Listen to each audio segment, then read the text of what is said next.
Hello students, welcome to the class of physics and today we are going to discuss the relation between the focal length and the radius of curvature. Okay, तो ये optics का जो है वो एक relation है, उसे हम आज फाइंड आउट करने जा रहे हैं। तो आपको जैसा कि आप जानते हैं हमने जो बेसिक कंसेप्ट था, ठीक है, ऑप्टिक्स में जैसे उनकी डेफिनेशंस हैं, स्टार्टिंग में जो हमने पोल की, centre of curvature, radius of curvature वगैरह, अपर्चर, इन सभी डेफिनेशंस को डिस्कस किया हुआ है। और साथ ही साथ में जो है वो हमने इमेज फॉर्मेशन जो है उनके रूल्स को भी डिस्कस किया हुआ है, ठीक है, रे डायग्राम के रूल्स को भी डिस्कस किया हुआ है। तो वो सारा हमारा एक बेसिक कंसेप्ट था। तो आज एक और पोर्शन जो है वो डिस्कस करने जा रहे हैं, that is the relation between the focal length and the radius of curvature. तो जैसा कि आप जानते हैं फोकल लेंथ को हम स्मॉल f से डिनोट करते हैं और रेडियस ऑफ कर्वेचर को कैपिटल R से डिनोट करते हैं, ठीक है। तो चलिए इसको जो वो आज हम डिस्कस करेंगे, रिलेशन जो वो फाइंड आउट करेंगे इसका फोकल लेंथ का और रेडियस ऑफ कर्वेचर के बीच में। तो हम कनकेव मिरर, मैं कनकेव मिरर को यूज कर रहा हूँ यहाँ पे, कन्वेक्स से भी आप डायग्राम इस रिलेशन को फाइंड आउट कर सकते हो, तो लेकिन मैं यहाँ पे कनकेव यूज कर रहा हूँ, बाद में मैं आपको कन्वेक्स के बारे में भी बताऊंगा। तो चलिए देखिए, डायग्राम जो वो मस्ट होती है, वो जो आपकी सही होगी तो आपका रिलेशन भी सही आएगा। तो मैंने ये कनकेव मिरर जो है वो ले लिया, ठीक है, और ये आपका आ जाएगा प्रिंसिपल एक्सिस, ये आ जाएगा पोल, और यहाँ पे कहीं आपका क्या आ जाएगा प्रिंसिपल फोकस, और यहाँ पे कहीं पे आपका सेंटर ऑफ कर्वेचर। ओके, तो अब देखिए सपोज कोई भी एक ऑब्जेक्ट है, अब एक ray of light parallel to the principal axis आती है और वो हिट करती है जैसे ए और ये बी पॉइंट के ऊपर, कहाँ पे हिट करी, बी पॉइंट के ऊपर। और आपको पता है कि जो भी रे ऑफ लाइट, जो इंसिडेंट रे होती है, वो पैरेलल टू द जो प्रिंसिपल एक्सिस आती है वो रिफ्लेक्ट होके कहाँ से पास करती है बेटा, that passes from the focus, principal focus F से पास करती है। Okay, like this. नाउ अब ये चीज जो है यहाँ पे मैं नॉर्मल ड्रॉ करूंगा, ये हमारे पास जो है ये एक नॉर्मल आ जाएगा फ्रॉम द सी, ये नॉर्मल आ गया, ठीक है। तो अभी इस केस में आपको पता है कि एंगल ऑफ इंसिडेंस जो है वो एंगल ऑफ रिफ्लेक्शन के बराबर होता है, आर के बराबर होगा। ओके, तो ये angle I is equal to angle R, तो मैं एंगल जो है थीटा ले लेता हूं। अगर ये थीटा है तो ये भी क्या होगा, एंगल थीटा होगा। ओके, और ये एंगल सी एंगल भी क्या होगा, थीटा होगा, क्योंकि अल्टरनेट एंगल, ये देख लो z बन रहा है लाइक दिस, अगर ये थीटा है तो ये भी क्या होगा, थीटा होगा। क्लियर है ये चीज बेटा, ठीक है। तो इसमें कुछ कंस्ट्रक्शन है वो हम ड्रॉ करेंगे। तो जैसे कि हमारे पास गिवन क्या है, मैं एंगल्स को यहाँ पे लिख लेता हूँ। जैसे सपोज हमारे पास एस एंगल, इसको आप नाम दे सकते हो, ये ए बी, ये पी आ गया, ये एफ आ गया और ये सी आ गया, ठीक है। तो एंगल आपका A B C, angle A B C, A B C किसके बराबर है, थीटा के बराबर, ठीक है। जैसे ऐसे लिख सकते हो एंगल ए बी सी, और दूसरा कौन सा है, angle C B F, angle C B F, ये दोनों क्या है, थीटा है। ओके, उसके बाद ये angle B C F, angle B C F, ये भी आपके पास क्या है, थीटा। क्यों थीटा है, ये आपके पास है अल्टरनेट एंगल, अल्टरनेट एंगल। ये थीटा क्यों है, by the laws of reflection. ये क्यों है ये बेटा theta, by laws of reflection. ये चीज क्लियर होगी, ठीक है। लॉ ऑफ रिफ्लेक्शन के कारण एंगल ये वाला और ये वाला एंगल जो है वो क्या है, थीटा, एक ही है, सेम। अब यहाँ पे एक एंगल और बनता है, ध्यान से देखना बेटा, ये जो एंगल है, ये एंगल, ठीक है, ये एंगल जो है ये हमारे पास एक्सटीरियर एंगल है। क्या है ये, एक्सटीरियर एंगल है। किसका एक्सटीरियर एंगल है, ट्रायंगल, कौन सी, C B F, C B F triangle का ये एक्सटीरियर एंगल है, ठीक है। सो इधर लिखा therefore angle C F B, ठीक है, या फिर B F C, angle B F C is exterior angle of triangle, कौन सी ट्रायंगल है, B C F, B C F. तो एक्सटीरियर एंगल क्या होता है, सम ऑफ कौन सा एंगल हो जाएगा, ये और ये वाला, ठीक है, इन दोनों का सम जो है वो क्या हो जाएगा आपके पास बेटा, एक्सटीरियर हो जाएगा। ओके, तो एक्सटीरियर एंगल के लिए हमने क्या करना है, यहाँ पे देखिए, अब एक्सटीरियर एंगल को बनाना कैसे है, मैं थोड़ा सा यहाँ पे बता देता हूँ आपको। चलिए देखते हैं, देखो ये एक्सटीरियर एंगल है ना, ये वाला एंगल, अब इसका आपको पता है exterior angle of a triangle, तो वो दोनों का सम होगा, कौन सा, एक ये वाला और ये का, आप इसको ऐसे लिख सकते हो, angle B C F, B C F plus angle F B C, F B C is equal to कौन सा एंगल बनेगा, exterior B F P, B F P. Okay, तो ये कितना है, एंगल बी सी एफ कितना है बेटा, theta, plus F B C भी क्या है, theta, which is equal to angle B F P. Okay,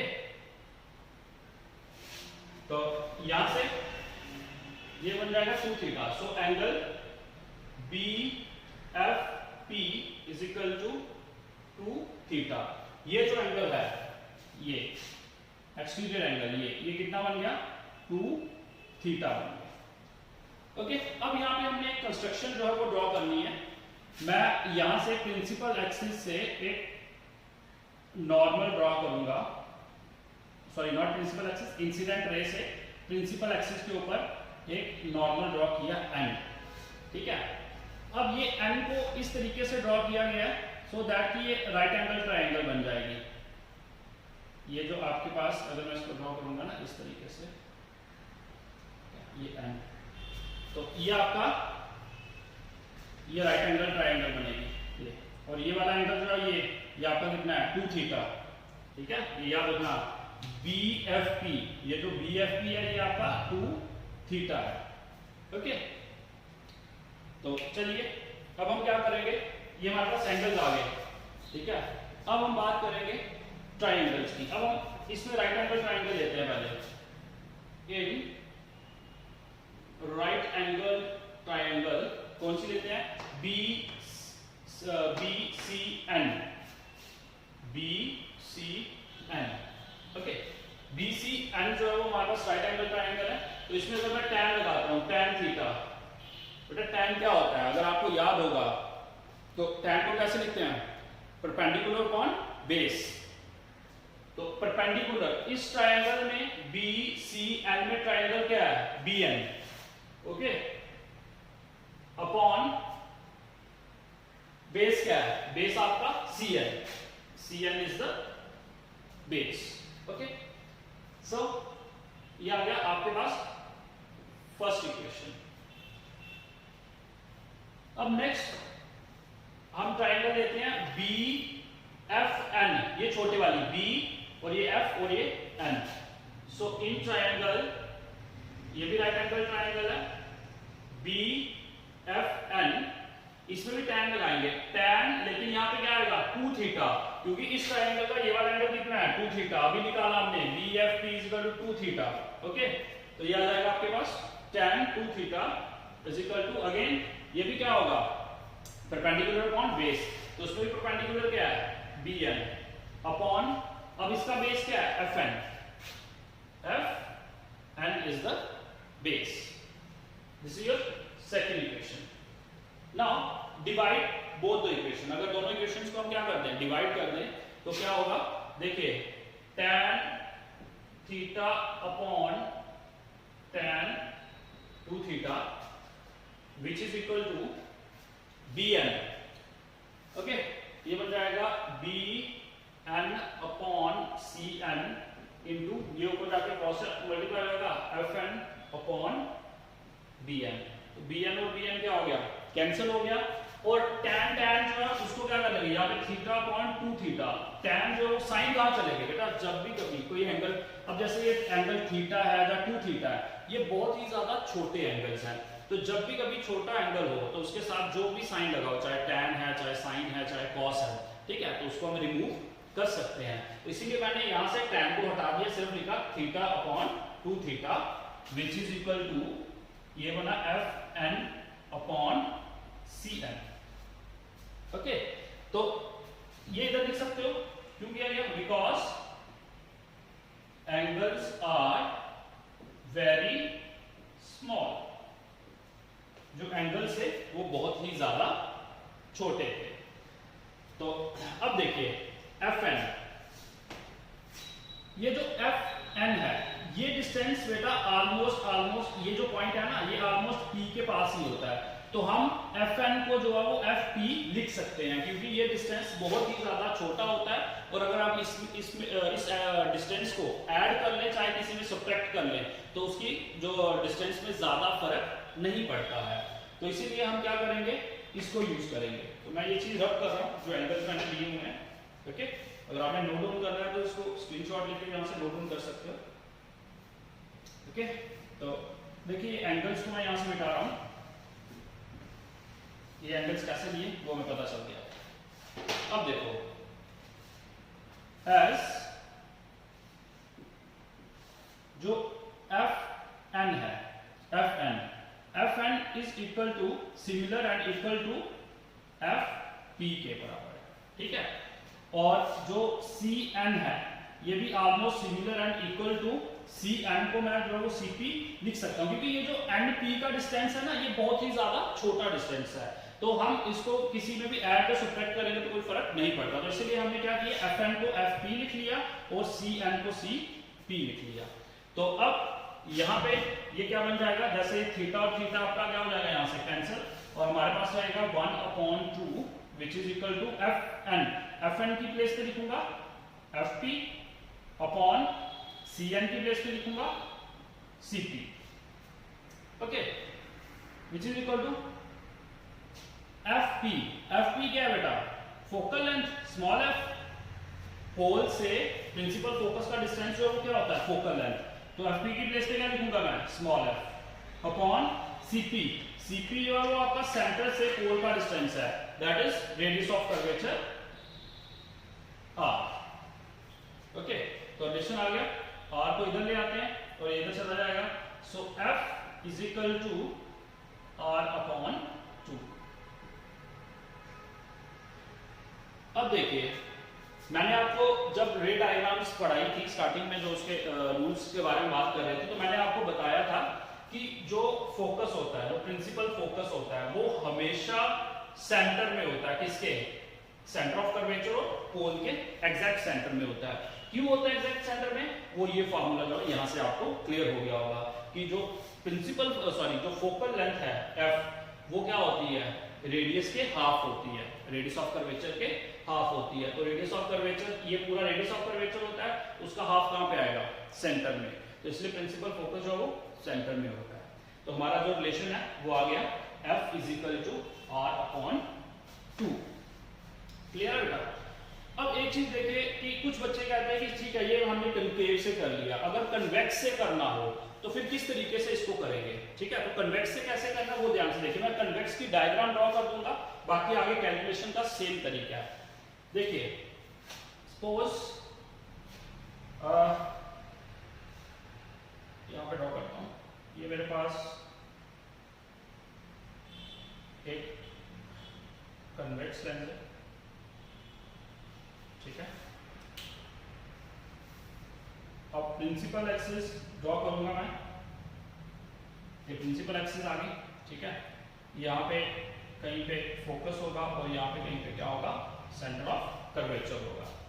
okay, तो वही रे ऑफ लाइट को जब मैंने क्या लिया, पैरेलल लिया, पैरेलल टू प्रिंसिपल एक्सिस, ठीक है। प्रिंसिपल एक्सिस से आई तो ये क्या होगी, इस ए पॉइंट से रिफ्लेक्ट बैक हो जाएगी। ये पॉइंट क्या रखते हैं, ए पॉइंट से क्या हो जाएगी, रिफ्लेक्ट हो जाएगी। और आपको पता है कि इस केस में हमें क्या करना पड़ता है, इसको अगर एक्सटेंड करेंगे तो ये कहां पे मीट करेगी बेटा, फोकस पे। ये चीजें मैंने रे डायग्राम में आपको पहले ही बताई है कि अगर हम इसको एक्सटेंड करेंगे रिफ्लेक्टेड रे को, तो ये कहां पे मीट करेगी, फोकस पे मीट करेगी। ओके, और फोकस से अब ये सेंटर ऑफ कर्वेचर है, सेंटर ऑफ कर्वेचर से तो मैं नॉर्मल ड्रॉ करूं बेटा, क्या करूंगा मैं, अगर नॉर्मल ड्रॉ करता हूं इस तरीके से, लाइक दिस, ऐसे होगा नॉर्मल, तो ये एंगल थीटा होगा, ये भी थीटा, क्यों, with the reflection, sorry law of reflection, angle I is equal to angle r, ठीक है। ये आपका थीटा है, तो ये भी आपका क्या हो जाएगा, थीटा हो जाएगा। ओके, और आपका ये जो एक्सटीरियर एंगल है यहाँ पे, जो यहाँ पे लिया था 2 थीटा, वो यहाँ पे क्या होगा, 2 थीटा बन जाएगा।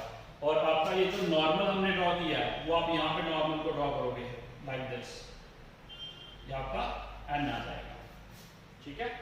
तो ये आपका थीटा है, ठीक है, तो ये एंगल आपका क्या हो जाएगा, 2 थीटा हो जाएगा। तो आप इस तरीके से भी डायग्राम को ड्रॉ कर सकते हो। तो आप देख रहे हो सेम चीजें, ट्रायंगल भी सेम बन रही है जो हमने ली हुई है, हर एक चीज क्या है, सेम है, ठीक है।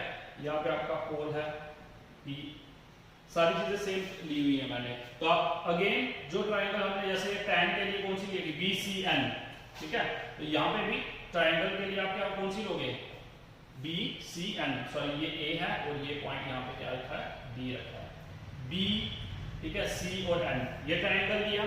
फिर उसके बाद दूसरी ट्रायंगल कौन सी दी, BFN, BFN, फिर सेम वही ट्रायंगल ली, यही चीज आई, कैलकुलेट करोगे तो यही रिजल्ट आएगा। तो आप बेटा चाहे कनकेव मिरर से जो है वो भी रिलेशन को फाइंड आउट कर सकते हो, कन्वेक्स से भी इसको फाइंड आउट कर सकते हो। Okay, so this is all about the relation between the focal length and the radius of curvature. Okay.